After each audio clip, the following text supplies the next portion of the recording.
A'udzubillahi minasyaitonirrajim. Bismillahirrahmanirrahim. Ya ayyuhalladzina amanu kutiba alaikumusiyam kama kutiba alal ladzina min qablikum la'allakum tattaqun. Alhamdulillahirabbil alamin. Teman-teman, shaimin wa shaimat rahimani wa rahimakumullah.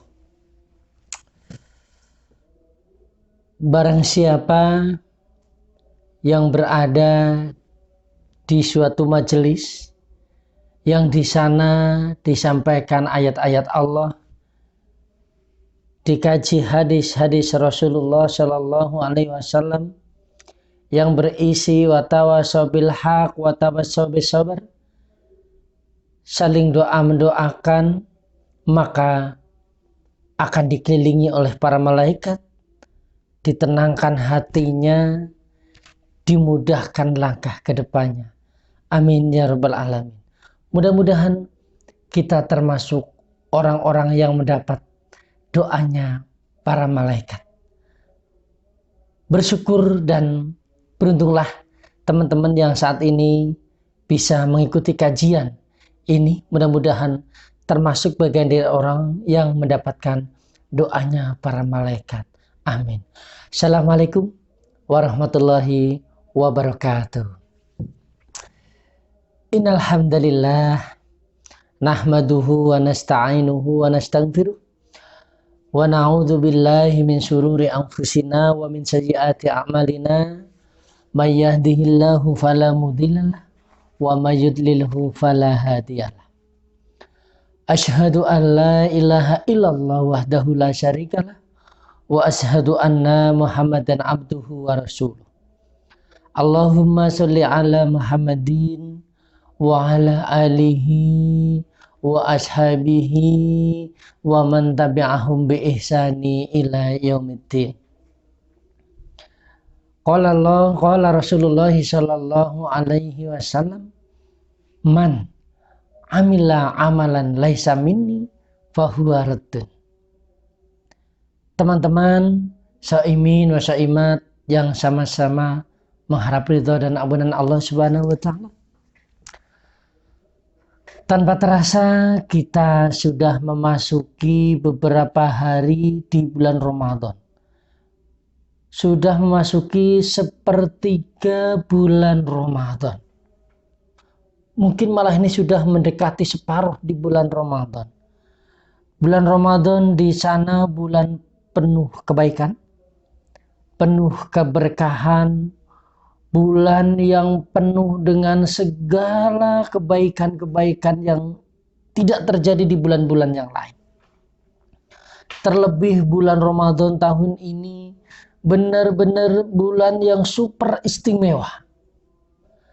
Bulan Ramadan yang selama ini kita tahu hanya bulan tadzkirah, bulan pendidikan, bulan dihentikannya maksiat, itu hanya oleh segelintir orang. Tapi tahun ini subhanallah, yang menghentikan maksiat itu bukan hanya RT, bukan hanya RW, bukan hanya tingkat lurah, bukan hanya tingkat presiden, tapi tingkat dunia semuanya di stop tempat-tempat hiburan. Ini bulan Ramadan yang sangat istimewa.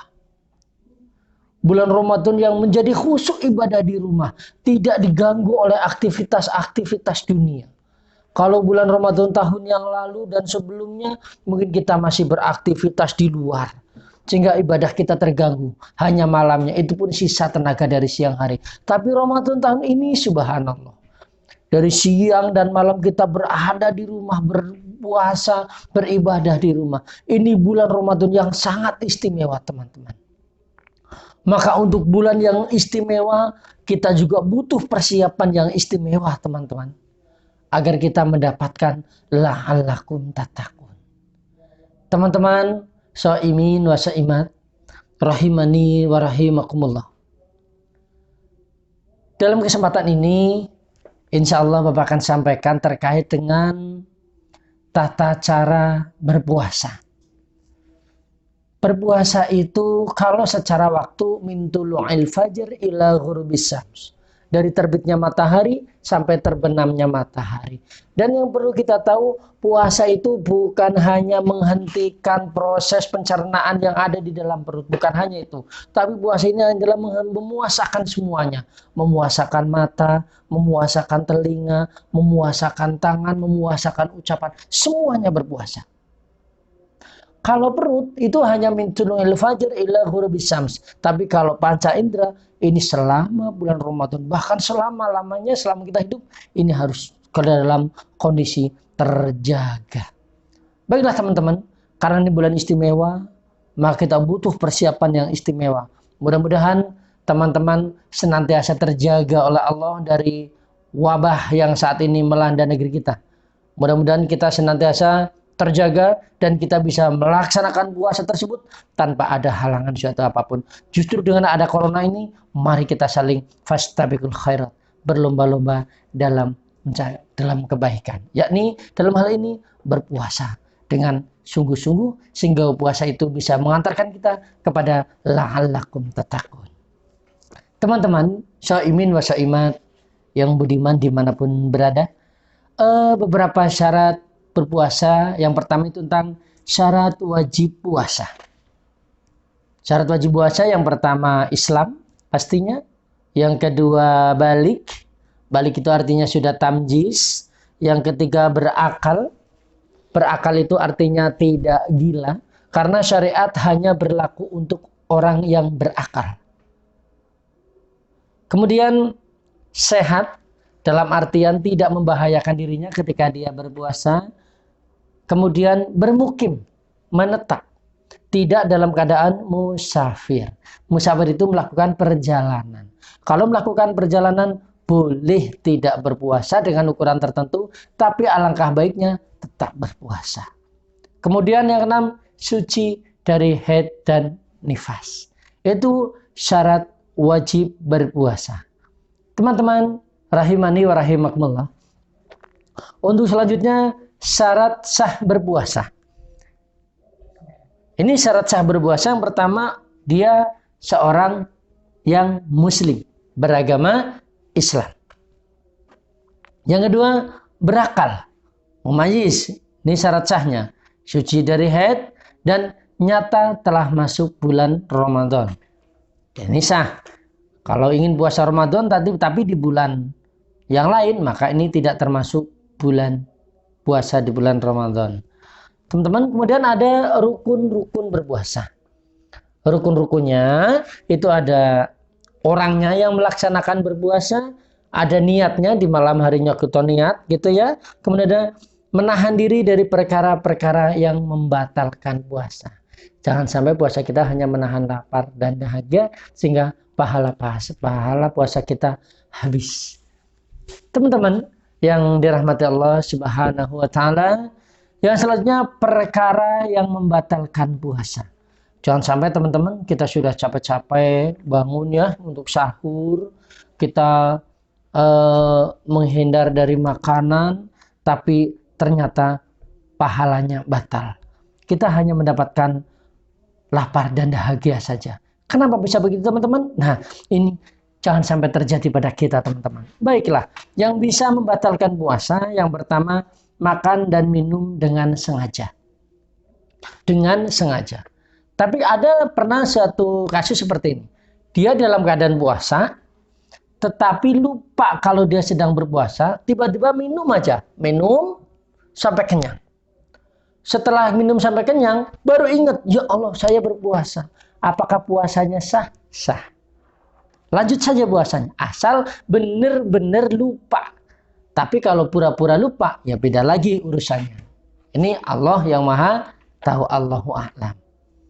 Bukan hanya minum, bahkan sampai makan. Ketika udah kenyang beringat, ya Allah saya puasa. Kalau memang benar-benar lupa, lanjutkan puasa. Hadza ni'mat rabbi. Ini adalah rezeki dari Allah. Dah teman-teman. Kemudian memasukkan dengan sengaja benda ke dalam rongga yang terbuka, seperti mulut, badan dan sebagainya. Sehingga kalau terjadi muntah, maka dia batal. Tapi kalau dalam keadaan enggak disengaja, maka tidak apa-apa. Terus perkara membatalkan puasa itu juga muntah dengan sengaja. Kemudian ini untuk yang akhwat. Lagi berpuasa, udah jam 3 sore, pagi udah panas banget ini. Panas, duhur panasnya luar biasa. Tapi karena imannya kuat, jam 4 sore tinggal nunggu buka puasa, dia haid. Bagaimana teman-teman? Luar biasa perjuangannya ya. Maka puasanya batal. Maka dia sudah gugur kewajiban berpuasanya mengganti di hari lain karena terjadi haid. Itu untuk akhwat. Untuk ikhwan tidak ada haid. Maka tidak ada alasan meninggalkan berpuasa di bulan Ramadan dengan alasan asaran ini. Kemudian yang ketiga, gila. Gila itu tidak berakal. Tidak ada hukum bagi orang yang tidak berakal. Makanya orang gila di jalanan dia nggak pakai penutup aurat, berjalan semaunya, nggak ada dosa. Kenapa? Karena tidak berakal. Karena syariat hanya berlaku untuk orang-orang yang berakal. Nah teman-teman, selanjutnya murtad. Murtad itu keluar dari Islam. Na'udzubillah min dzalik. Keluar dari Islam. Ini juga membatalkan puasa. Kemudian keluar mani dengan sengaja. Dengan sengaja dalam artian kalau bahasa yang itu onani. Ini membatalkan puasa. Dan yang perlu kita ingat, membatalkan puasa tanpa ada urusan syar'i, maka ibarat kata menggantinya 1 tahun berturut-turut ini belum cukup untuk mengganti 1 hari dibatalkan puasa bulan Ramadan yang tanpa ada udzur syar'i. Tapi kalau keluar karena tidak disengaja, misalnya perjalanan terlalu jauh, kecapean sehingga kebawa air, kencing dan sebagainya, maka ini tidak membatalkan. Itulah teman-teman. Kemudian hubungan suami istri di siang hari bagi orang yang sudah menikah. Kalau untuk usia kita SMP ya belum ada yang menikah pastinya, maka nggak ada alasan untuk rusak ini. Kemudian teman-teman, tadi perkara yang membatalkan puasa. Sekarang perkara sunnah ketika berpuasa. Yang sunnah itu pertama berbuka puasa. Itu ketika adzan menyegerakan berbuka. Jadi yang sunnah. Nah kalau bisa selain kita dapat pahala puasanya teman-teman, kita juga dapat pahala sunnahnya. Begitu adzan kita langsung berbuka. Begitu. Terus berbuka dengan kurma, di sunnahnya itu air putih, itu membaca doa. Terus melambatkan sahur. Jadi sahur itu boleh mendekati adzan, itu boleh. Yang penting jangan sampai nabrak subuh. Begitu. Kalau misalkan saya lagi makan nih, Allahu Akbar, Allahu Akbar. Sudah ada di mulut, habiskan yang di mulut, telan, minum, udah. Yang di piring jangan dihabisin, udah stop. Ya maksudnya habiskan adalah yang ada di mulut, jangan dibuang, karena itu mubadzir. Itu teman-teman, mengakhirkan sahur. Terus banyak membaca Al-Quran, berzikir, berselawat, dan membuat amal kebajikan. Senantiasa bersedekah, jauhkan diri dari perkata yang sia-sia, yang bisa merusak amalan pahala puasa, teman-teman. Terus, teman-teman, salah satu juga perkara sunnah ketika berpuasa itu mandi junub lebih awal sebelum masuk waktu subuh. Kalau kebetulan terhalang hadas besar. Teman-teman yang dirahmati Allah Subhanahu wa taala. Kemudian yang makruh ketika berpuasa. Makruh itu dibenci. Tapi boleh dilakukan. Nah, ini kalau bisa dijauhi. Itu bersuntik. Suntik ketika berpuasa. Ini makruh, tapi boleh dan gak membatalkan puasa. Terus berbekam. Ya kalau bisa malam aja berbekamnya ya teman-teman ya. Kemudian berkumur-kumur. Karena saking hausnya, berkumur-kumur aja kok, nggak ditelan, enggak. Gitu. Termasuk juga wudhu. Kumur-kumurnya 4 kali, tapi yang dibuang 3 kali. Yang sekali kemana itu? Nah, itu Masya Allah tuh. Itu malah membatalkan itu, karena disengaja. Kemudian memasukkan air ke dalam rongga hidung secara berlebihan. Terus mandi berlebihan. Berarti boleh dong, nggak boleh mandi dong, boleh mandi. Tapi kalau niatnya mandi karena untuk menghilangkan hausnya, ini yang makruh. Tapi kalau mandi sekedarnya membuang kotoran, boleh. malah itu perintahkan untuk tetap menjaga kesehatan. Ya, teman-teman. Kemudian rasa makanan di ujung lidah, makruh, mencicipi. Kalau ibu-ibu boleh, tidak batalkan tapi makruh. Seperti itu. Terus 5 hal yang menghilangkan pahala puasa. Nah, ini yang penting buat kita teman-teman. Jangan sampai kita berpuasa hanya menahan rasa lapar dan dahaga doang. Nggak mendapatkan apa-apa. Nah, tapi 5 hal yang bisa menghilangkan pahala puasa itu, 1, berdusta. Berbohong, teman-teman. Wah, ini hati-hati sekali, teman-teman. Baik berbohong kepada diri sendiri, berbohong pada orang tua, berbohong pada Allah, ya berbohong pada syariat. Banyak kategori berbohong, berdusta. Yang kedua, ghibah. Ghibah itu ngomongin orang. Lagi berpuasa, nunggu puasa, sambil ngedumel, ngubah ngomongin orang lain. Kalau bisa, stop dulu. Stop. Bukan hanya dulu, stop. Jangan lakukan hal seperti itu. Kemudian, namimah, adu domba. Adu domba itu, ya biar satu orang dengan orang yang lain biar berantem. Nah, kita yang di tengah-tengahnya nih yang adu domba itu, naudzubillah, ini menghilangkan pahala puasa, teman-teman. Apakah puasanya sah? Sah. Batal? Tidak. Tapi pahala puasanya rusak karena adu domba tersebut. Terus sumpah palsu. Wah, sumpah palsu kayak gimana? Kita suruh jadi saksi, kita lihat benar-benar, kita tahu tapi bilangnya nggak tahu.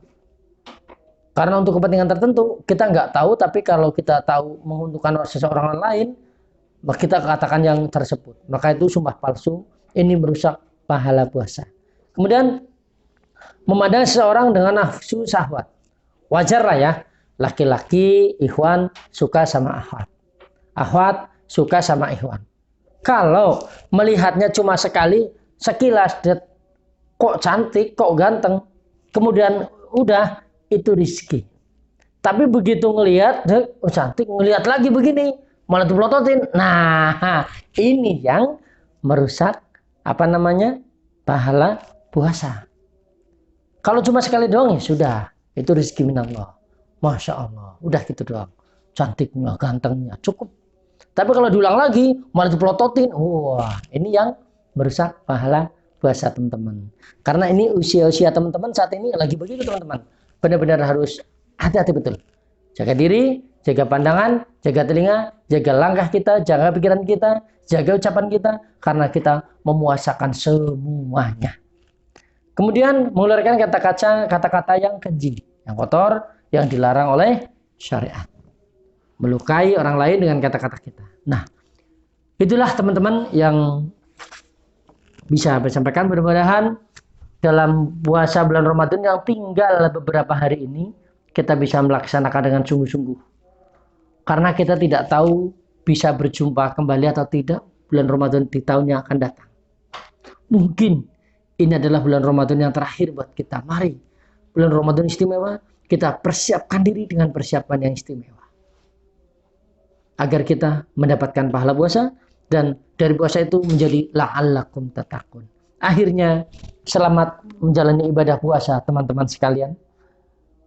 Ikhwan akhwat, mudah-mudahan senantiasa dijaga oleh Allah Subhanahu wa taala, dan semoga puasa pada tahun ini puasa di tahun yang istimewa.